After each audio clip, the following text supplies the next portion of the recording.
மாபெரும் திறந்த இணையவழி பாடநெறி கற்றல் மூலம் இணைந்திருக்கும் மாணவர்கள் அனைவருக்கும் வணக்கம். நிலையான வளர்ச்சியின் முன்னோக்குகள் பற்றிய இந்த பாடத்திட்டத்திற்கு உங்கள் எல்லோரையும் வரவேற்பதில் மகிழ்ச்சி அடைகிறேன். இந்த சப்ஜெக்ட் நிலையான வளர்ச்சியின் முன்னோக்குகள், அதாவது sustainable perspectives of sustainable development என்று சொல்வார்கள். இப்போ நீங்கள் எங்கே பார்த்தாலும் ரெண்டு சப்ஜெக்ட்ஸ், ரெண்டு டாபிக் தான் எல்லா இடத்துலையும் பேசப்படுது. ஒன்று ஆர்டிஃபிஷியல் இன்டெலிஜென்ஸ், இன்னொன்று பார்த்தா சஸ்டெயினபிலிட்டி. அதாவது சஸ்டெயினபிலிட்டிங்கிறது ஒரு நிலையான வளர்ச்சி.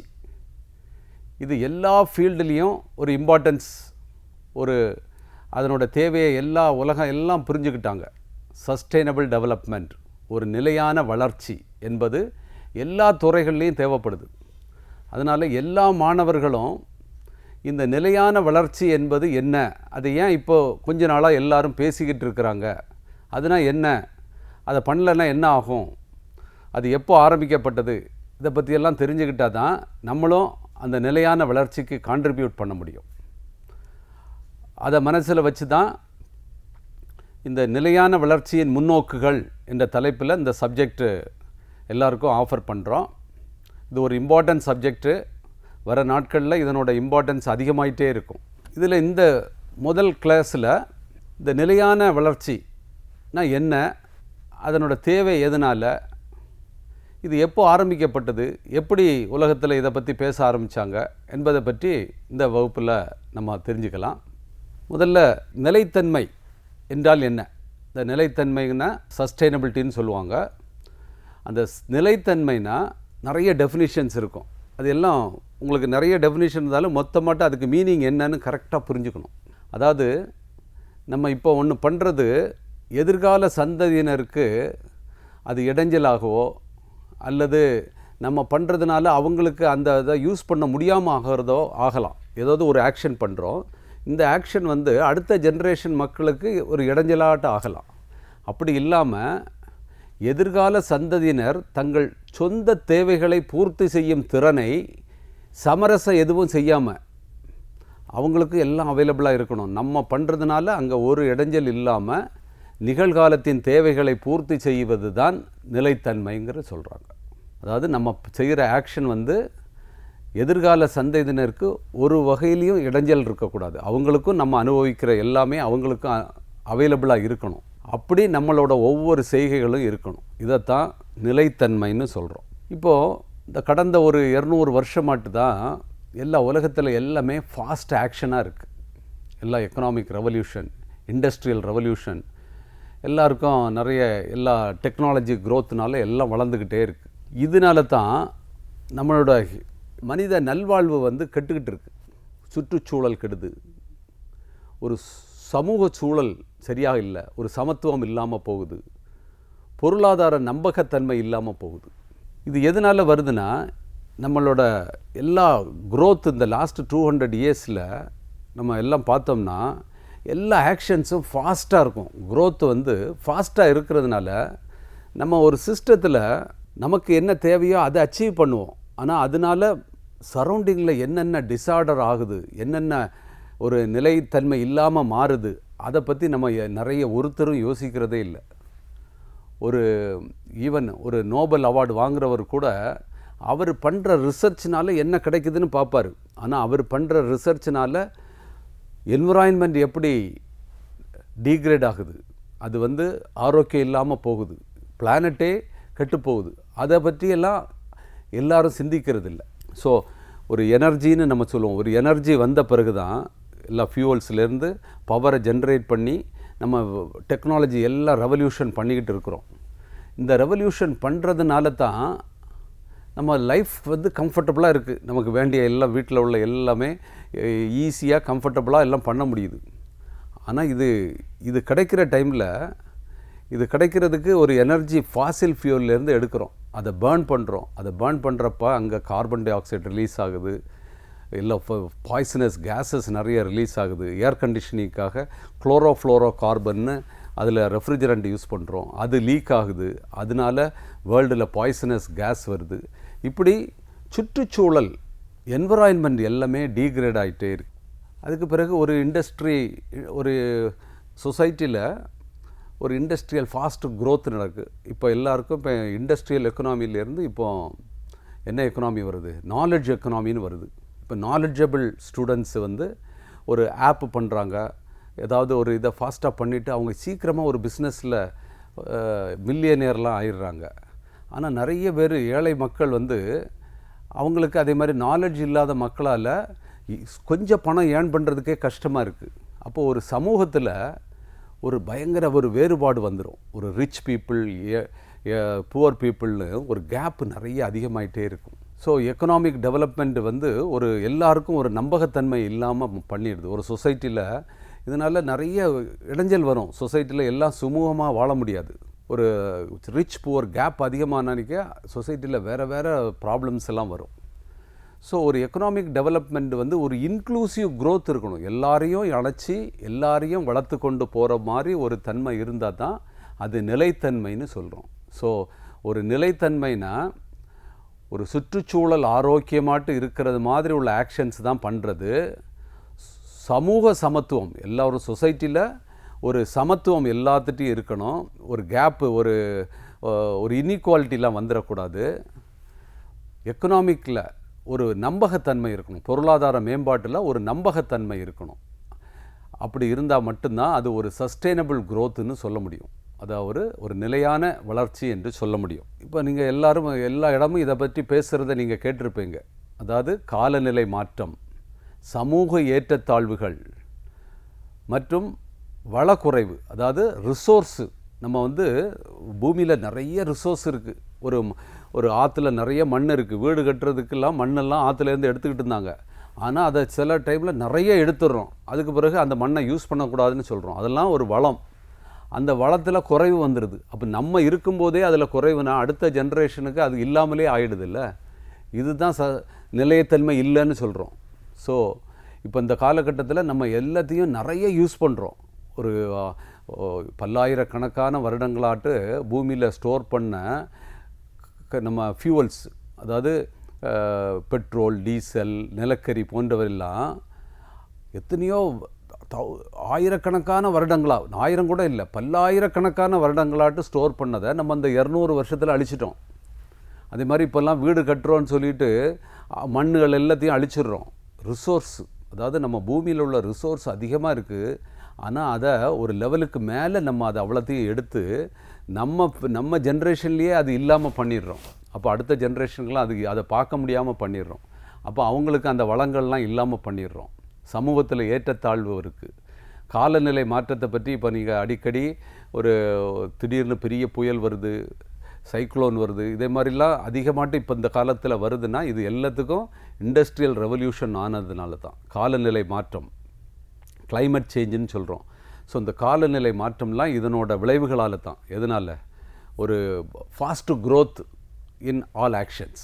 ஸோ ஒரு பயங்கரமான அதி தீவிர வளர்ச்சிங்கிறது வந்து ஒரு ஒரு ஒரு டிஸார்டர், ஒரு நிலைத்தன்மையை குறைக்கிற மாதிரி ஒரு சிச்சுவேஷன்ஸை க்ரியேட் பண்ணிடுது. இந்த சப்ஜெக்ட்ஸினோட இம்பார்ட்டன்ஸு இதை ஏன் தெரிஞ்சுக்கணும், நம்ம எப்படி இந்த இதுக்கு சொசைட்டி ஒரு இக்லிபிரியத்தில் இருக்கணும்னா நம்ம எப்படி கான்ட்ரிபியூட் பண்ணணும்னா இதை பற்றி தெரிஞ்சால் தான் முடியும். எல்லா சிட்டிசனோட, இந்த உலகத்தில் உள்ள எல்லா மனிதனோட கடமை இது. அதனால் இந்த சப்ஜெக்ட் வந்து ரொம்ப இம்பார்ட்டன்ட் சப்ஜெக்ட். ஒரு ஆர்டிஃபிஷியல் இன்டெலிஜென்ஸ்னு இப்போ எல்லாரும் படிக்கிறாங்க. அதனால் வளர்ச்சி வரும்போது அந்த வளர்ச்சி வந்து வேறு சொசைட்டியை டிஸார்டர் பண்ணும். அந்த டிஸார்டர்னால் எப்படி வரும், அதை எப்படி தடுக்கணும்னு தெரிஞ்சுக்கிட்டால் தான் அந்த டிஸார்டர் இல்லாமல் ஒரு நிலையான வளர்ச்சியை கொண்டு வர முடியும். அதனால் இந்த சப்ஜெக்டும் அதுக்கு ஈக்குவலாக இம்பார்ட்டன்ட் சப்ஜெக்ட். வளர்ச்சிக்கு தேவையான சப்ஜெக்ட் இப்போ ஆர்டிஃபிஷியல் இன்டெலிஜென்ஸ் இருக்கிற மாதிரி சஸ்டெயினபிலிட்டி, நிலைத்தன்மை பற்றி உள்ள சப்ஜெக்ட் ஈக்குவல் இம்பார்ட்டன்ஸ். ஸோ இந்த 2 சப்ஜெக்ட் தான் இப்போ எல்லா உலகத்தில் உள்ள எல்லா கான்ஃபரன்ஸ் எங்கே போனாலும் இந்த 2 சப்ஜெக்டும் பேசாத இடமே கிடையாது. Sustainability, artificial intelligence. ஸோ அதனால் இந்த சப்ஜெக்டை பற்றி எல்லா மாணவர்களும் நல்லா தெரிஞ்சுக்கணும். ஒரு ஃபீல், இதுனா என்ன, நம்மளோட ரெஸ்பான்சிபிலிட்டி என்ன, எல்லாத்தையும் தெரிஞ்சுக்கிறதுக்கு இந்த சப்ஜெக்ட் ரொம்ப இம்பார்ட்டண்ட்டு. நீண்டகால சுற்றுச்சூழல் சமநிலையை உறுதி செய்வதற்காக இனிமேல் உள்ள காலத்தில் ஒரு சுற்றுச்சூழலில் ஒரு சமநிலை, என்வரான்மெண்ட்டு அதை அப்படியே ப்ரொடெக்டாக பண்ணி இருக்கணும். அதில் வந்து மாற்றங்கள் வரக்கூடாது. சுற்றுச்சூழல் சமநிலையை உறுதி செய்வதற்காகவும் தனி மனிதர்கள், தனிநபர்கள், வணிகங்கள் மற்றும் அரசாங்கங்கள் தங்கள் நடைமுறைகளை மாற்றி அமைப்பது மிகவும் முக்கியமானது. அதாவது இப்படி மாறிக்கிட்டே இருக்கிறதுனால ஒவ்வொரு தனிநபர், எல்லா பிஸ்னஸ் ஆர்கனைசேஷனு, கவர்மெண்ட் எல்லாரும் அவங்களோட லைஃப் ஸ்டைலை, அவங்களோட பழக்க வழக்கங்களை மாற்றி அமைப்பது மிகவும் முக்கியமானது. அது என்னென்ன மாற்றி அமைக்கணும்லாம் இப்போ எவால்வ் ஆகிட்டு இருக்கு. வேர்ல்டு ஆர்கனைசேஷன்ஸ்லாம் இதுக்கு எல்லாருக்கும் ரெஸ்பான்சிபிலிட்டியை சொல்லிக்கிட்டே இருக்கிறாங்க. அவங்களும் ஒவ்வொரு தடவையும் என்ன பண்ணுது, இது பண்ணியாச்சுன்னா நல்லதான்னு அடிக்கடி மீட்டிங் போட்டு நிறைய பேரோட கடமைகளை சொல்லிக்கிட்டே இருக்கிறாங்க. தங்கள் நடைமுறைகளை மாற்றி அமைப்பது, என்னென்ன பண்ணணுங்கிறத வேர்ல்டு ஆர்கனைசேஷன் சொல்கிறப்ப உலகத்தில் உள்ள எல்லா மக்களும் அதை கேட்டு, ஒரு தனிநபராக இருந்தாலும் சரி தான், ஒரு பிஸ்னஸ் ஆர்கனைசேஷனாக இருந்தாலும் சரி தான், ஒரு அரசாங்கமே அதுக்கு என்னென்ன பண்ணணும் அது எல்லாத்தையும் பண்ண வேண்டியது தேவையாக இருக்குது. நிலைத்தன்மை என்பது சுற்றுச்சூழல் ஒருமைப்பாடு, சமூக உள்ளடக்கம் மற்றும் பொருளாதார மீள்தன்மை. சமூக உள்ளடக்கம், அதாவது சோஷியல் இன்க்ளூசிவ்னஸ்ஸும்பாங்க. இன்க்ளூசிவ் க்ரோத் வேணும். நம்ம சமூகத்தில் ஒரு செக்டர் ஆஃப் பீப்புள் மட்டும் வளர்ந்துட்டா அது நல்லதில்லை. எல்லாரும் சேர்ந்து வளரணும். சுற்றுச்சூழலில் ஒரு ஒருமைப்பாடு இருக்கணும். சுற்றுச்சூழலில் இப்போ வந்து ஒரு வளர்ந்த நாடு என்ன பண்ணுவாங்க, அவங்க நாட்டில் வந்து ஏதாவது இப்போ டெக்ஸ்டைல், லெதர் இண்டஸ்ட்ரீஸ்லாம் இல்லாமல் பார்த்துப்பாங்க. அதுக்காக வேண்டி அவங்க வந்து அந்த மாதிரி இண்டஸ்ட்ரீஸை இக்னரண்டாக இருக்கிற கண்ட்ரியில் போய் வச்சுருவாங்க. ஒரு கண்ட்ரியில், இப்போ நம்ம கண்ட்ரியில் கூட முன்னாடியெல்லாம் லெதர் இண்டஸ்ட்ரீஸ், டெக்ஸ்டைல் இண்டஸ்ட்ரீஸ்லாம் நிறைய இருந்தது. அங்கே டையிங்கு, அப்போல்லாம் லேண்டு மோசமாயிடும், பூமி வளம் குறையும்.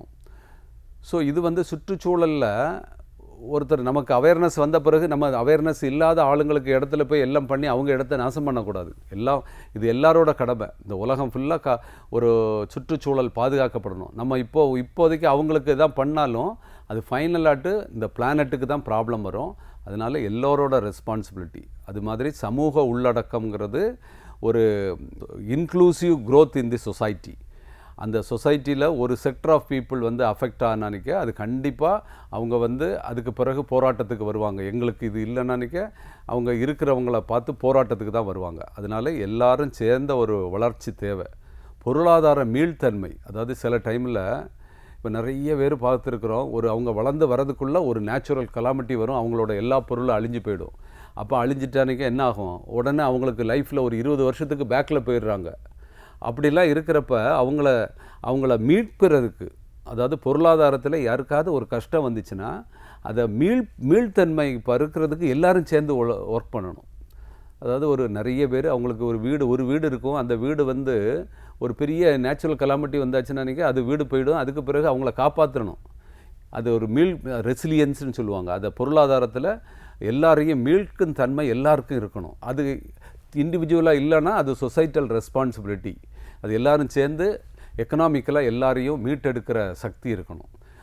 இந்த மாதிரி ஒரு சுற்றுச்சூழல் ஒருமைப்பாடு, சமூக உள்ளடக்கம் மற்றும் பொருளாதார மீள்தன்மை எல்லாத்தையும் உள்ளடக்கிய ஒரு பன்முக முன்னுதாரணத்தை உள்ளடக்கியது தான் இந்த நிலைத்தன்மைன்னு சொல்கிறது. இது ஒரு கூட்டு சக்தி. இந்த கூட்டு சக்தி இருந்தனாக்க எல்லாரும் வளரலாம், எல்லாரும் எல்லாமும் பெற வேண்டும், இங்கு இல்லாத நிலை வேண்டும்னு சொல்லியிருக்கிறார் கணியன் பூங்குன்றனார். இது வந்து ஒரு சஸ்டெயினபிலிட்டியை நம்ம தமிழ் லிட்ரேச்சரில் சொன்ன ஒரு பெரிய கருத்து. ஸோ அதைத்தான் இப்போ வந்து வித்தியாசமாட்டு நம்ம உலக நாடுகள் எல்லாருமே அதுக்கு நிறைய டெஃபினிஷன் கொடுத்து அதை எப்படி இம்ப்ளிமெண்ட் பண்ணணும்னு சொல்லிட்டு வராங்க. அதனோட கோர் கான்செப்ட், முக்கிய கருத்துகள் என்னென்னா, மனித வளம் மற்றும் சமூக நீதியுடன் இந்த பிளானட், இந்த கிரகத்தின் ஆரோக்கியத்திற்கும், இந்த பிளானட்ஸுக்கு ஆரோக்கியம், நம்ம மனுஷனுக்கு தான் ஆரோக்கியம்னு கிடையாது. இப்போ நான் சொல்கிறேன், இந்த பூமிக்கே காய்ச்சல் வந்துடுச்சு, ஃபீவர் வந்துடுச்சுன்னு சொல்லலாம். நமக்கு ஏதோ நிறைய வேலை பண்ணுறோம், ஒரு தலைவலி வருது. அந்த தலைவலி வரும்போது நம்ம ரெஸ்ட் எடுத்துகிட்டா என்ன ஆகிடும், அந்த தலைவலி போயிடும், அடுத்த நாள் நல்லா ஒர்க் பண்ணலாம். ஆனால் தலைவலியோடு சேர்ந்து உங்கள் பாஸ் இன்னும் கொஞ்சம் நிறைய ஒர்க்கை கொடுக்குறாரு, சரி இந்த வேலையை முடிச்சிருவோன்னு நிறைய ஒர்க் பண்ணால் என்ன ஆகிடும், அதுக்கு பிறகு நம்மளாட்டு குணம் பண்ண முடியாது, நம்ம டாக்டர்கிட்ட போகணும். டாக்டர் ஹாஸ்பிட்டலில் இருந்த பிறகு அங்கேயே பெட்டில் இருந்துக்கிட்டு ஆஃபீஸில் உள்ள வேலையை பார்த்தாச்சுன்னா அப்புறம் டாக்டரே நம்மளை குணப்படுத்த முடியாது. அந்த நிலையில் தான் இப்போ பூமியில் கார்பன் லெவல் வந்து அதிகமாகி இப்போ ஃபீவராக இருக்குது. இப்போ எல்லோரும் சேர்ந்து என்ன பண்ணணும்னு எல்லாம் பண்ணால் மட்டும்தான் இந்த பிளானட்டை காப்பாற்ற முடியும். இந்த கிரகத்தின் ஆரோக்கியத்திற்கு எல்லோரும் சேர்ந்து ஒர்க் பண்ண வேண்டியிருக்கு. எல்லோரும் அவங்கவுங்க ரெஸ்பான்சிபிலிட்டி என்ன, இதில் நிறைய விஷயங்கள் இருக்குது. அதை காப்பாற்றுறதுக்கு என்னென்ன பண்ணணும்னு இனிமேல் இந்த சப்ஜெக்டில் நீங்கள் நிறைய படிப்பீங்க. இப்போ நம்ம அதனுடைய வாட் இஸ் தான் சொல்கிறோம், அது என்ன டிஸார்டர் ஆகுதுன்னு தான் சொல்கிறேன் நான். ஆனால் என்ன பண்ணணும், என்ன ரெஸ்பான்சிபிலிட்டி எல்லாம் இந்த சப்ஜெக்ட்ஸில் நம்ம நிறைய ஒரு எக்ஸாம்பிளோடு நிறைய படிக்கும்போது நமக்கு அதை பற்றி ஒரு ஃபீல் வரும். ஸோ அந்த கிரகத்தினோட ஆரோக்கியத்திற்கு முன்னுரிமை அளிக்கும் ஒரு பார்வையின் மூலம் வளர்ச்சியை மறுசீலனை செய்ய சமூகங்களை இது வலியுறுத்துகிறது. இந்த சஸ்டைனபிலிட்டின்னு சொல்கிறது இந்த நிலைத்தன்மையை வரையறுக்கிறாங்க. எப்படி ஒரு கிரகத்தின் ஆரோக்கியத்திற்கு முன்னுரிமை அளிக்கும் ஒரு பார்வையின் மூலம் வளர்ச்சியை மறுசீலனை செய்ய, வளர்ச்சி என்னன்னா நம்ம வளர்ச்சி இன்டெஃபினிட் க்ரோத் இருந்துக்கிட்டே இருந்தால் அதை மட்டும் பார்த்துக்கிட்டு இருந்தால் என்ன ஆகிடும், எர்த்து டிஸார்டர் ஆகிடும். எர்த்து வந்து கிரகம் இந்த பூமியினோட டிஸார்டர் லெவல் வந்து ரொம்ப அதிகமாகி அதுக்கு பிறகு நான் அந்த பூமியை அது காப்பாற்ற முடியாமல் லெவலுக்கு வந்துடும். ஸோ அதனால் அந்த கிரகத்தின் ஆரோக்கியத்திற்கு முன்னுரிமை அளிக்கும் ஒரு பார்வையை வச்சுட்டு நம்ம வளர்ச்சியை வந்து மறுபரிசீலனை, எப்படி வளர்ச்சி அது பாட்டுக்கு வளர்ச்சியை மட்டும் பார்த்துக்கிட்டு இருந்தேன்னா கிரகம் வந்து நாசமாயிடும், அதில் நம்ம வாழ முடியாத நிலைமை வந்துடும். அப்படி வராமல் இருக்கிறதுக்கு எல்லா சமூகங்களையும் இந்த சஸ்டைனபிலிட்டியினோட கருத்துக்கள் வந்து நமக்கெல்லாம் ஒரு என்ன பண்ணணுங்கிறத ஒரு வரையறுக்கிறது. சுற்றுச்சூழல் அம்சம் எப்படி இருக்கணும், நமது உயிர் வாழ்விற்கு அடித்தளமாக இருக்கும் இயற்கை சுற்றுச்சூழல் அமைப்புகளையும், ஒரு நேச்சுரலாட்டு ஒரு என்வரான்மெண்ட், ஒரு எக்கோசிஸ்டம் அழகாக டெவலப் ஆகிருக்கு. நீங்கள் ஒரு இண்டஸ்ட்ரிலாம் இல்லாத ஒரு இடத்துல ஒரு வீடு இருந்துச்சுன்னா அந்த வீட்டில் இருந்துட்டு நம்ம நேச்சரை அழகாக என்ஜாய் பண்ண முடியும். ஆனால் நீங்கள் இண்டஸ்ட்ரி இருக்கிற சிட்டியில் வந்து பார்த்தாச்சுன்னா அந்த இயற்கையை நம்ம அனுபவிக்க முடியாது. அந்த இயற்கையாக இருக்கும் சுற்றுச்சூழல் அமைப்புகளை நம்ம பாதுகாக்கணும்.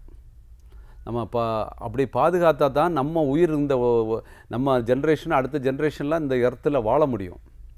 அது தள்ளி நம்ம மட்டும் வாழ்ந்தால் போகாது, பல்லுயிர் பெருக்கத்தையும் பல உயிரினங்கள் இந்த பூமியில் வாழ்ந்துக்கிட்டு இருக்கு.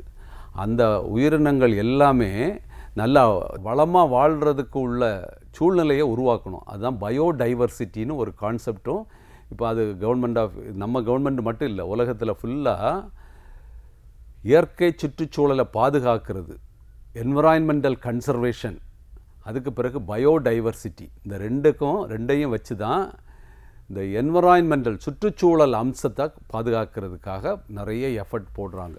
ஸோ அதை பற்றி நீங்கள் பயோடைவர்சிட்டின்னு ஒரு கான்செப்டுக்கு உள்ளுக்கு போனாலே ஒவ்வொரு கவர்மெண்ட்டு என்னென்ன பண்ணுதுன்னு அது ஒரு பெரிய சப்ஜெக்டாகட்டே இருக்கும். அதுக்கு பிறகு இயற்கை சுற்றுச்சூழலை இப்போ வந்து பிளாஸ்டிக்கை வச்சு நம்ம கடலை எல்லாத்தையும் அழிச்சிக்கிட்டு இருக்கிறோம். அதில் வந்து அந்த மரைன் பொல்யூஷன், அதில் அங்கே உள்ள மோஸ்ட்லி அந்த மரைன் பொல்யூஷனில் பிளாஸ்டிக்ஸ் தான். நம்ம நிறைய பிளாஸ்டிக்கை யூஸ் பண்ணுறோம். அது ஃபைன் பார்ட்டிக்கலாக போய் அது கடலில் போய் அது எல்லாத்தையும் ஃபிஷ்ஷஸ் சாப்பிடுது. அந்த ஃபிஷ்ஷஸை மனிதன் சாப்பிடும்போது அவனுக்கு அந்த ப்ராப்ளம் வருது. ஸோ இது நான் ஒரு எக்ஸாம்பிள் சொல்கிறேன். இதே மாதிரி நிறைய எக்ஸாம்பிள் இருக்குது. உங்களுக்கு இயற்கை சுற்றுச்சூழலை பாதுகாக்கிறதுனா என்னன்னு தெரியுதுல்ல, நம்ம பண்ணுற ஆக்ஷன்னால் மற்ற உயிரினங்களுக்கெல்லாம் டேமேஜ் வருது. இது எல்லாத்தையும் நம்ம மனசில் வச்சுக்கிட்டு தான் சுற்றுச்சூழல் அம்சத்தை பாதுகாக்கணும். சமூக கூறு சமத்துவம், அதாவது சோஷியல் ஒரு சொசைட்டல் டிஸார்டர்லாம் வராமல் பார்த்துக்கணும். நீதி மற்றும் முடிவெடுக்கும் செயல்முறைகளில் பங்கேற்பை வலியுறுத்துதல், சமத்துவம், நீதி மற்றும் முடிவெடுக்கும் செயல்முறைகளில் பங்கேற்பை வலியுறுத்துதல். அதாவது எல்லாரும் ஒரு செக்டர் ஆஃப் பீப்புளை நெக்லெக்ட் பண்ணிவிட்டு எதையாவது ஒரு டெசிஷன் எடுக்கக்கூடாது. அதாவது ஒரு சொசைட்டியில் நிறைய மக்கள் ஒரு கம்யூனிட்டி பேசிஸில் கிளாஷ் வருது, இனம் வழியாட்டு ஒரு கிளாஷ் வருது. ஒரு செக்டர் ஆஃப் பீப்புளை எங்கேயுமே நெக்லெக்ட் பண்ணக்கூடாது. எல்லாரையும் சேர்த்து தான் ஒரு டெசிஷன் எடுக்கணும். ஃபார் எக்ஸாம்பிள் ஒரு டெவலப்டு நேஷன், 2 டெவலப்டு நேஷன் வந்து பூமி எப்படி இருக்கணும்னு அவங்க பாட்டுக்கு அவங்களே டெசிஷன் எடுக்கக்கூடாது. ஒரு சமத்துவம் இருக்கணும். அதில் வந்து எல்லா கண்ட்ரியில் உள்ள மக்களையும் சேர்த்து தான் ஒரு பாலிசி, ஒரு கொள்கையை எடுக்கணும். அப்படி இல்லாமல் ஒரு பெரிய வளர்ந்த கண்ட்ரி அவங்க பாட்டுக்கு டிசைட் பண்ணிவிட்டு நீங்கள் எல்லாம் நாங்கள் சொல்கிறது மாதிரி கேளுங்கன்னு சொன்னால் இவங்க கேட்க மாட்டாங்க. ஆனால் அவங்க உண்மையிலேயே சரியாக சொன்னால் கூட இவங்களுக்கு அவன் என்ன சொல்கிறது, நம்ம என்ன கேட்குறதுன்னு தான் தோணும். எல்லாரையும் சேர்த்து ஒரு பாலிசி எடுத்தால் தான் அது ஒரு சமத்துவம் இருக்கும். அது அந்த முடிவெடுக்கும் செயல்முறைகளில் ஒரு நல்ல பங்கேற்பு எல்லாருக்கும் இருக்கிறது மாதிரி இருக்கும். எந்த செக்டர் ஆஃப் பீப்புளும் நெக்லெக்ட் ஆகக்கூடாது. எல்லாரையும் சேர்த்து ஒரு முடிவெடுக்கிறதுல அவங்களுக்கு அது புரியணும். அப்போ தான் அது உண்மையான ஒரு வளர்ச்சி வரும். பொருளாதார அம்சங்கள் வளங்களை சுரண்டாமல் நிலையான வளர்ச்சி. வளங்களை சுரண்டுறதுன்னா எக்கனாமிக் டெவலப்மெண்ட் வரும்போது வளங்களை சுரண்டி நம்ம எக்கனாமிக் வளர்ச்சி வரும். மண்ணை நிறைய பேர் சுரண்டிடுறாங்க. சுரண்டுனா என்ன ஆகிடுது, அதுக்கு பிறகு உள்ளதுக்கு அந்த மண்ணே கிடைக்காம போயிடுது. இப்போ வீடு கட்டுறதுக்காக அதுக்கு பிறகு வேறு மெட்டீரியல் வச்சு கட்டலான்னாங்க. அந்த வீடுகள்லாம் நிலையாக நிற்க மாட்டேங்குது. இப்போ எத்தனையோ வருஷங்களாட்டு சேர்ந்து ஒரு ஆற்று மணலை வச்சு தான் வீடு கட்டணும்னு தெரிஞ்ச பிறகு திடீர்னு அந்த வளம் இல்லாமல் இன்னொரு செயற்கையாட்டு செஞ்ச ஒரு பொருளை வச்சுட்டு நம்ம வீடு கட்டினான்னா அதனோட அந்த வீடு நிலையாக நிற்க மாட்டேங்குது. ஸோ ஒரு பொருளாதார வளர்ச்சியில் வளங்களை சுரண்டாமல் ஒரு நிலையான வளர்ச்சி இருக்கிற மாதிரி நம்ம பார்த்துக்கணும். ஸோ இப்போ நான் சொல்கிறதில்ல நீங்கள் ஒரு 3 கான்செப்டை நீங்கள் அப்படியே பார்த்துக்கிட்டே இருந்திருப்பீங்க. அதாவது என்விரான்மெண்டல் சஸ்டைனபிலிட்டி, சுற்றுச்சூழல் பாதுகாக்க வேண்டியது. சொசைட்டல் சஸ்டைனபிலிட்டி, அதாவது ஒரு சமூகத்தில் ஒரு சஸ்டைனபிள் நிலைத்தன்மை எப்படி கொண்டு வருது. எக்கனாமிக் சஸ்டைனபிலிட்டி, பொருளாதாரத்தில் ஒரு நிலைத்தன்மையை எப்படி கொண்டு வருது. இந்த 3 எல்லாம் இணைந்து வர்றது தான் ஒரு மொத்த நிலையான வளர்ச்சியை உருவாக்கும். இதை பேஸ் பண்ணி தான் நம்ம யுனைடெட் நேஷன்ஸ் சஸ்டைனபிள் டெவலப்மெண்ட் கோல்ஸ்னு ஒரு 17 கோலை கொண்டிருக்கிறாங்க. அதை பற்றியும் நம்ம டீட்டெயில்டாக படிப்போம். எல்லா கண்ட்ரிஸும் இப்போ அதுக்கு ஒவ்வொரு கோலுக்கும் தக்க ஒர்க் பண்ணுறாங்க. ஸோ அப்படி மொத்தமாட்டு அந்த 17 ஒன்றுக்கொன்று இணைஞ்சது தான். அந்த எல்லாம் சேர்ந்து வளர்ச்சி வந்தால் தான் மொத்தமாட்டு ஒரு நிலையான வளர்ச்சி வரும். ஓகே, இந்த மாதிரி ஒரு தாட் எப்போ யாருக்கு வந்தது? அது எல்லாமே ஒரு மோஸ்ட்லி சயின்டிஸ்ட் தான் முதல்ல கண்டுபிடிப்பாங்க. ஏதாவது ஒரு வளர்ச்சியும் அவங்க தான் கண்டுபிடிப்பாங்க. இந்த வளர்ச்சினால் ஒரு சீரழிவு வருதுங்கிறதையும் அவங்க தான் கண்டுபிடிப்பாங்க. ஸோ அதே மாதிரி 1968 ரோம் கிளப்னு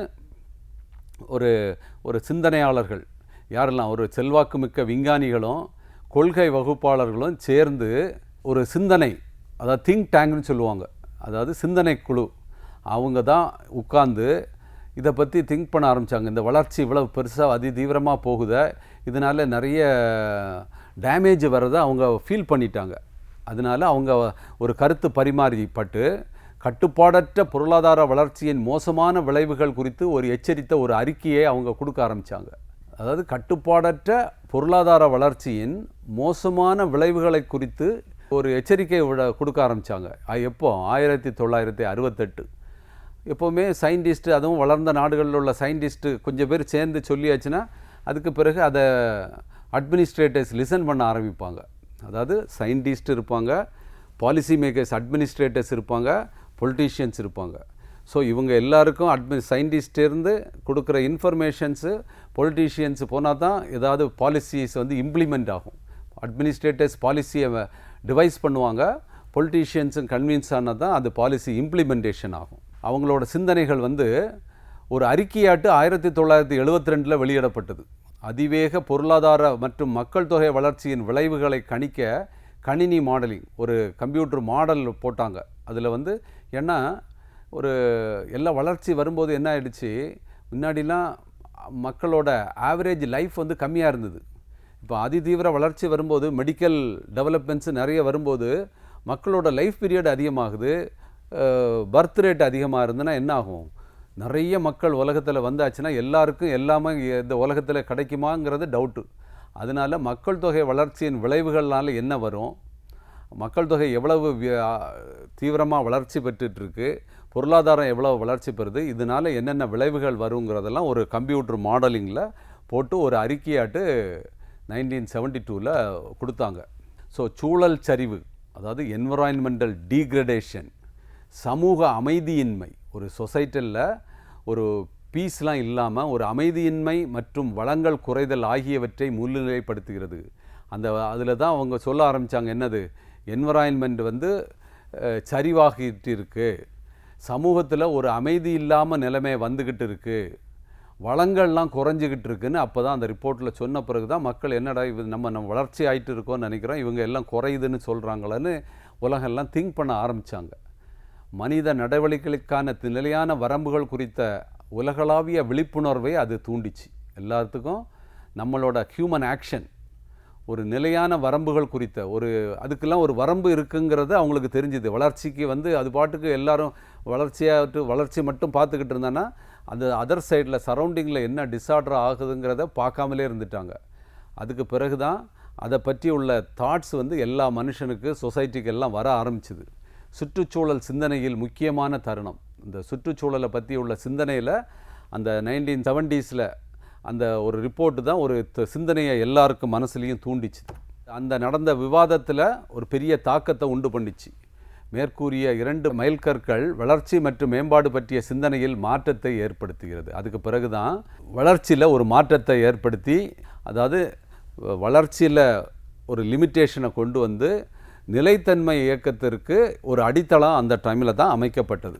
ஸோ எக்காலஜிக்கல் நெறிமுறை, சுற்றுச்சூழல் மற்றும் பொருளாதார கொள்கைகள் நிலைத்தன்மை. அதாவது இப்போ 3 பாயிண்ட் EEன்னு சொல்லுவாங்க. எத்திக்கல், எக்காலஜிக்கல் அண்ட் எக்கனாமிக்ஸ்ன்னு சொல்லுவாங்க. EEE ட்ரையாடுன்னு சொல்லுவாங்க. அதாவது தமிழில் அது நெறிமுறை, சுற்றுச்சூழல், பொருளாதார கொள்கைகள், இந்த 3க்கும் ஒரு நிலைத்தன்மையை கொடுக்கறது பற்றி தான் அதுக்கு பிறகு எல்லாரும் பேச ஆரம்பித்தாங்க. நெறிமுறைனா எத்திக்கல், சுற்றுச்சூழல் எக்காலஜிக்கல் அண்ட் பொருளாதார கொள்கைகள். ஸோ நெறிமுறை சார்ந்த பரிசீலனைகள்லாம் என்னதுன்னா, தற்போதைய மற்றும் எதிர்கால சந்ததியினர் இருவருக்குமான தார்மீக பொறுப்புகளை வலியுறுத்தல். அதாவது நம்ம பயன்படுத்துகிறது எதிர்கால சந்ததியினருக்கும் கிடைக்கணுங்கிறத ஒரு ரெஸ்பான்சிபிலிட்டி, தார்மீக பொறுப்புகளாக எல்லாருக்கும் தெரியணும். அதை பற்றி வலியுறுத்துதல். முடிவெடுக்கும் செயல்முறைகளில் பொறுப்புணர்வை ஊக்குவித்தல். ஏதாவது நம்ம டெசிஷன் எடுக்கிறோன்னா, ஒரு ஆக்ஷன் பண்ண போகிறோம்னா அதில் ஒரு ரெஸ்பான்சிபிலிட்டியை என்கரேஜ் பண்ணுறது. நிலைத்தன்மை குறித்த உரையாடலில் ஓரங்கப்பட்ட குரல்கள்னானுக்கு என்ன, சில மனிதர்களை நம்ம அவங்கள நெக்லெக்ட் பண்ணக்கூடாது. எல்லா மனிதர்களோட வாய்ஸுக்கும் ஒரு ரெஸ்பெக்ட் கொடுத்து அவங்கள ஆதரித்து, அவங்களுக்கு புரியலைனாலும் அவங்களுக்கு சொல்லி நம்ம என்ன சொல்கிறோங்கிறத எல்லாருக்கும் புரிகிற மாதிரி எல்லாருக்கும் அக்செப்ட் பண்ணி தான் ஒரு பாலிசியை ஒரு உரையாடல் இருக்கணும். அதில் சரி இவனுக்கு அறிவில்லை அவனை விட்டுருவோம் அப்படிலாம் விட்டானுக்கே அதுக்கு பிறகு அது பெரிய டிஸார்டராக ஆயிரும். அதனால் உள்ள கேடுகள் நிறைய அதிகமாகிடும். யாரையும் ஒதுக்கக்கூடாது, எல்லா மனிதர்களையும் அந்த டிஸ்கஷனில் சேர்த்துக்கணும். அதை தான் நிலைத்தன்மை நெறிமுறை பற்றிய பரிசீலனையும் சொல்கிறாங்க. அடுத்த பரிந்துரை என்னென்னா, சூழலியல் கொள்கைகள், பல்லுயிர் சுற்றுச்சூழல் அமைப்புகள். அதாவது பல்லுயிர்ங்கிறது பயோடைவர்சிட்டி, சுற்றுச்சூழல் அமைப்புகள். ஸோ சுற்றுச்சூழல் எக்காலஜிக்கல் ஒரு அமைப்புலாம் எப்படி இருக்கணும், அடித்தளம் பல்லுயிர் பாதுகாப்பு மற்றும் செயல்படும் சுற்றுச்சூழல் அமைப்புகளை சார்ந்துள்ளது. ஒரு இக்கோசிஸ்டம் எப்படி இருக்கும்னா, இப்போ நம்ம ஒரு கதிர்வீச்செல்லாம், இந்த எலக்ட்ரோ மேக்னட்டிக் ரேடியேஷன்ஸ் எல்லாம் வந்ததுனால சில பறவைகள்லாம் அதனோட டோட்டலாக எக்ஸ்டிங்க்ட் ஆகிடுச்சு, இதுமாரி இல்லாமலே ஆயிடுச்சு. இதே மாதிரி நிறைய உயிரினங்கள்லாம் இந்த உலகத்திலே இல்லாமல் போயிடுச்சு. ஈவன் மரைனில் கூட, கடலில் கூட இப்போ நிறைய உயிரினங்கள் சில பொல்யூஷனால் என்ன ஆகிடுது, அந்த இனங்களே இல்லாமல் ஆகிடுது. அந்த பல்லுயிர் பாதுகாப்பு எல்லாம் இருந்தால் தான் அதுக்கு ஒரு எக்காலஜிக்கல் சிஸ்டம் இருக்கும். ஒன்று சார்ந்து இருக்கும். அதில் ஏதோ ஒன்று நம்ம டிஸ்டர்ப் பண்ணியாச்சுன்னா இன்னொன்று அடுத்தால இன்னொன்று டிஸ்டர்ப் ஆகும். ஸோ எல்லா உயிரினங்களும் இருந்தால் தான் ஒரு அமைப்பு ஒரு இக்கோசிஸ்டம் சஸ்டைனபிளாக இருக்கும். ஸோ பல்லுயிர் பாதுகாப்பு மற்றும் செயல்படும் சுற்றுச்சூழல் அமைப்புகளை சார்ந்துள்ளது. உயிரினங்களில் ஒன்றுக்கொன்று சார்ந்திருத்தல் மற்றும் சுற்றுச்சூழல் அமைப்புகள் வழங்கும் சேவைகளை அங்கீகரித்தல். மனித அழுத்தங்களுக்கு மத்தியில் அவற்றின் மீள்தன்மையை உறுதி செய்யும் நடைமுறைகளை உருவாக்குதல். அதாவது ஏதாவது ஒன்று அழிஞ்சு போகாமல் அதை மீட்பெடுத்தும். மீள்தன்மைனா ரெசிலியன்ஸ். ஏதோ ஒரு நேச்சுரல் கலாமிட்டி வரும்போது ஒரு அழிவு நினைக்க அவங்க திருப்பி அதே இடத்துக்கு வர்றதுக்கு அவங்களுக்கு பவர் இருக்கணும், இல்லைன்னா ஒரு சொசைட்டியில் சேர்ந்து காப்பாற்றுறது மாதிரி இருக்கணும். அந்த மாதிரி ஒரு சேவைகள்லாம் ஹியூமன் பீயிங் எல்லாருக்கும் ஒரு ரெசிலியன்ஸு டோட்டலாக இருக்கிறது மாதிரி என்கரேஜ் பண்ணணும். ஒரு சிஸ்டம் டெவலப் பண்ணும்போது பொருளாதார கோட்பாடுகள் பற்றிய நிலையான வளர்ச்சி, அதாவது sustainable economic development. Sustainable economic டெவலப்மெண்ட்னா என்னென்னா, சுற்றுச்சூழல் ஒருமைப்பாட்டை ஊக்குவிக்கும் அதே நேரத்தில் ஏற்றத்தாழ்வுகளை குறைக்க வடிவமைக்கப்பட்ட பொருளாதார வளர்ச்சியை உள்ளடக்கியது. ஏற்றத்தாழ்வு இல்லாமல் இருக்கும்படி பொருளாதார வளர்ச்சி இருக்கணும். இப்போ பெரிய ஒரு டேஞ்சர் இருக்குது. என்ன டேஞ்சர்? இப்போ எல்லாரும் எஜுகேஷனில் ஆர்டிஃபிஷியல் இன்டெலிஜென்ஸ்லாம் வருது. முன்னாடியெல்லாம் ஒரு இண்டஸ்ட்ரி ஆரம்பிக்கிறனானிக்கு நிறைய இன்வெஸ்ட்மெண்ட் தேவைப்பட்டது. ஒரு பணம் நிறைய இருக்கிறவங்க ஒரு பிஸ்னஸ் ஆரம்பித்தாங்க. எக்கனாமிக் டெவலப்மெண்ட்டு, பொருளாதார வளர்ச்சி இருந்தது. ஆனால் இப்போல்லாம் என்ன ஆகுது, ஒரு நல்ல இன்டெலிஜென்ட் பர்சனே ஒரு பிஸ்னஸை சீக்கிரம் ஆரம்பிச்சிடலாம். அவன் ஒரு இன்வெஸ்ட்மெண்ட் இல்லாமலே கூட ஒரு $1 பில்லியன் $1 ட்ரில்லியன் ஒரு நல்ல இன்டெலிஜென்ட் பீப்புள் 4 பேர் சேர்ந்தாச்சுன்னா ஒரு ஆர்டிஃபிஷியல் இன்டெலிஜென்ஸ் ஃபீல்டில் ஒரு பிஸ்னஸ் ஆரம்பித்து அல்லது ஒரு இன்டர்நெட்டை யூஸ் பண்ணி எதாவது ஒரு பிஸ்னஸ் ஆரம்பித்து அவங்க பெரிய ரிச் பர்சன் ஆகிடுறாங்க. நிறைய மக்களுக்கு அந்த இன்டெலிஜென்ஸ் இல்லாதவங்களுக்கெல்லாம் ஏர்னிங்ஸ் ரொம்ப குறைஞ்சி போகுது. அதனால் ஒரு பணக்காரன் ஏழை பணக்காரங்களுக்குள்ள கேப் அதிகமாக, நிறைய பேர் ரொம்ப ரொம்ப ஏழையாகிட்டு இருக்கான், பணக்காரன் ரொம்ப பணக்காரன் ஆகிட்டு இருக்கிறான். ஸோ அந்த மாதிரி உள்ள பொருளாதார கோட்பாடுகள்லாம் இல்லாமல் ஒரு எல்லாத்தையும் ஒரு இன்க்ளூசிவ் growth இருக்கிறது மாதிரி பொருளாதார வளர்ச்சியை கொண்டு வரணும். அதாவது ஒரு பிஸ்னஸை டெவலப் பண்ணும்போது இது ஒரு டோட்டல் இன்க்ளூசிவ் growth இல்லைன்னு சொல்லியாச்சுன்னா அதை ப்ரமோட் பண்ணக்கூடாது. அது கவர்மெண்ட்டோட ரெஸ்பான்சிபிலிட்டி. ஏதோ ஒன்று வளருது, ஒரு 10 பேர் நல்ல பெரிய பணக்காரனாவா, ஆனால் மற்றவங்களோட வேலையெல்லாம் போயிடும், அப்படி இருந்துச்சுன்னா அதை என்கரேஜ் பண்ணக்கூடாது. அதில் எல்லாருக்கும் பார்ட்டிசிபேஷன் எப்படி இருக்குதுன்னு பார்த்து தான் அந்த பொருளாதார வளர்ச்சியை கொண்டு வரணும். மொத்த உள்நாட்டு உற்பத்தியின் வளர்ச்சியை தாண்டி சமூக நலன் மற்றும் சுற்றுச்சூழல் ஆரோக்கியத்தை முன்னேற்றத்தின் முக்கிய குறிக்கோட்டிகளாக சேர்க்க வெற்றி அறிவீடுகளை மறுவரை செய்தல். அதாவது எல்லாத்தையும் மெஷர் பண்ணணும். அதனால தான் இந்த சஸ்டைனபிள் டெவலப்மெண்ட் கோல்ஸில் அதை மெஷர் பண்ணுறதுக்கு சில இண்டிகேட்டர்ஸ்னு வச்சுருப்பாங்க. இதை எப்படி இதனோட வளர்ச்சி சஸ்டைனபிளாக இருக்குமா இல்லையான்னு அதை பார்க்குறதுக்கு ஒரு இண்டிகேட்டர்ஸ்னு வச்சுருப்பாங்க. வெற்றி அளவீடுகளை வரையறை செய்தல். அதாவது இது ஒரு பிஸ்னஸ் இதை வளர விட்டாச்சுன்னா இது ஒரு நிலையான வளர்ச்சியை கொண்டு வருமா இல்லையான்னு ஒரு வெற்றி அளவீடுகள்லாம் இருக்கணும். அப்போ தான் அதை மெஷர் பண்ண முடியும், இந்த பிஸ்னஸை வளர விடலாமா இல்லையா. ஸோ தலைமுறைகளுக்கு இடையிலான சமத்துவம், எதிர்காலத்திற்கான நெறிமுறைகள், வரையறை, வள ஒதுக்கீடு மற்றும் சுற்றுச்சூழல் தரம் தொடர்பாக தற்போதைய மற்றும் எதிர்கால சந்ததியினருக்கு நியாயமான சிகிச்சை, ஒரு ட்ரீட்மெண்ட் கொடுக்குறோம். தற்போதைய நடவடிக்கைகள் எதிர்கால குடியிருப்பாளர்கள் மீது சுமைகளை சுமத்தக்கூடும். ஸோ எதிர்காலத்தில் வரக்கூடியவங்களுக்கு மேலே நம்ம நிறைய சுமைகளை கொடுத்துடக்கூடாது. இதனால் அவர்களின் உரிமைகள் மற்றும் நிலையான எதிர்காலத்திற்கான வாய்ப்புகள் பாதுகாக்கும் கொள்கைகள் தேவைப்படுகின்றன. அதையெல்லாம் பாதுகாக்கிறதுக்காக சில பாலிசி கொள்கைகள்லாம் தேவைப்படுது. உதாரணங்கள், இப்போ புதுப்பிக்கத்தக்க எரிசக்தி முதலீடுகள் இன்றைய சமூகத்திற்கு மட்டுமல்ல எதிர்கால சந்ததியினருக்கும் வளங்கள் கிடைப்பதை உறுதி செய்வதன் மூலம் பயனளிக்க உதவுகின்றன. இப்போ கோல் இவ்வளோ நாளைக்கு நம்ம என்ன பண்ணோம், ஒரு 20-30 வருஷத்துக்கு முன்னாடி பூமியில் இருந்த வளங்களை வச்சு தான் நம்ம எனர்ஜியெல்லாம் ஜென்ரேட் பண்ணிகிட்டு இருந்தோம். அப்போ அது எவ்வளவு டிஸார்டர் வருதுங்கிறத புரிஞ்சுக்கிட்டு தான் இந்த என்விரான்மெண்ட் சஸ்டைனபிலிட்டின்னு ஒன்று கொண்டு வந்தாங்க. இது எல்லோரும் பேச ஆரம்பித்த பிறகு தான் ரினியூவபிள் எனர்ஜினோட வளர்ச்சி அதிகமாச்சு. ரினியூவபிள் எனர்ஜின்னு நினைக்க புதுப்பிக்கக்கூடிய எரிசக்தி, அதாவது சோலார், விண்டு, பயோமாஸ், இந்த மாதிரி எரிசக்தியெல்லாம் நாட்டில் நிறைய பேர் யூஸ் பண்ண ஆரம்பித்தாங்க. இப்போ எல்லா கண்ட்ரீஸும், உலகத்தில் உள்ள எல்லா நாடுகளும் அவங்க ஒரு மேண்டேட்ரி மெஷர் வச்சுருக்கிறாங்க, ஒரு பாலிசி. 2030க்குள்ளே அவங்களுக்குள்ள எனர்ஜி தேவைகளில், அதாவது எரிசக்தி தேவைகளில், ஆற்றல் தேவையில் ஒரு 70% நாங்கள் புதுப்பிக்கக்கூடிய எனர்ஜியிலேருந்து கொண்டு வந்துடுவோம். இப்போ நம்ம இந்தியாவில் கூட ஒரு 15 வருஷத்துக்கு முன்னாடி சோலார்லேருந்து 1 மெகாவாட் பவர் கூட நமக்கு வரல. இப்போது 1,30,000 மெகாவாட்டுக்கு மேலே நம்ம சூரிய சக்தினால் மட்டும் வருது. நம்ம ஒரு 30 வருஷத்துக்கு முன்னாடியே விண்டுனால், அதாவது காற்றாலை மூலமாட்டு எரிசக்தி எனர்ஜி வர ஆரம்பிச்சுது. இப்போ ஒரு 15 வருஷமாட்டு சோலார் மூலமாட்டு நம்ம நிறைய எனர்ஜியை கொண்டு வரோம். இதெல்லாம் வருங்கால சந்ததியினருக்கு நம்ம செய்கிற சேவை. ஏன்னா இதே மாதிரி உள்ள எனர்ஜியை யூஸ் பண்ணியாச்சுன்னா நம்ம எதையுமே டெப்ளீட் பண்ணுறதில்ல. எர்த்தில் இருக்கிற எதைய வளத்தை நம்ம குறைக்காமல் நமக்கு தேவைகளை பூர்த்தி செய்கிறோம். காலநிலை நடவடிக்கை, வள பாதுகாப்பு மற்றும் எதிர்கால பாடத்திட்டங்களில் நிலைத்தன்மையை மேம்படுத்துவதை நோக்கமாக கொண்ட கல்வி சீர்திருத்தங்கள், தொடர்பான சட்டம். நம்ம இப்போ இந்த சப்ஜெக்டில் கொஞ்சம் நாங்கள் படிக்கும்போதெல்லாம் இப்படி ஒரு நிலைத்தன்மைனா என்னங்கிற சப்ஜெக்டை பற்றி நாங்கள் ஸ்கூல்லையோ காலேஜ்லேயோ படித்ததில்லை. இப்போ தான் நம்ம எல்லா நியூஸ்லெல்லாம் சொல்கிறத வச்சு தெரிஞ்சுக்கிட்டோம். ஆனால் இனிமேல் ஸ்கூலில் படிக்கும்போதே இதை பற்றி இது என்னங்கிறத ஒரு சப்ஜெக்டில் எஜுகேஷனில் கொண்டு வந்தால் தான் சொசைட்டியில் எல்லாருக்கும் தெரியும். இல்லைனா ஒரு ஸ்மால் செக்டர் ஆஃப் பீப்புள் அந்த ஏரியாவில் ஒர்க் பண்ணுறவங்களுக்கு மட்டும்தான் இது என்னன்னு தெரியும். ஸோ அதனால் இதை பற்றி உள்ள அவேர்னஸ்ஸு ஸ்கூல் சப்ஜெக்ட்லேயே நம்ம கொண்டு வரணும். So planetary boundaries concept, understanding the limits of sustainability, அதாவது கோள்களின் எல்லைகள் கருத்து. நம்ம என்ன பண்ணாலும் நம்ம வந்து நினைப்போம், நம்ம வீடு சுத்தமாக இருக்குது, நம்ம பண்ணுறதுனால நம்ம வீடு சுத்தமாக இருக்குதுன்னு சொல்லிட்டு அந்த வீட்டில் உள்ள குப்பையெல்லாம் தெருவில் போட்டோன்னா தெரு தான் நாசமாயிடும்.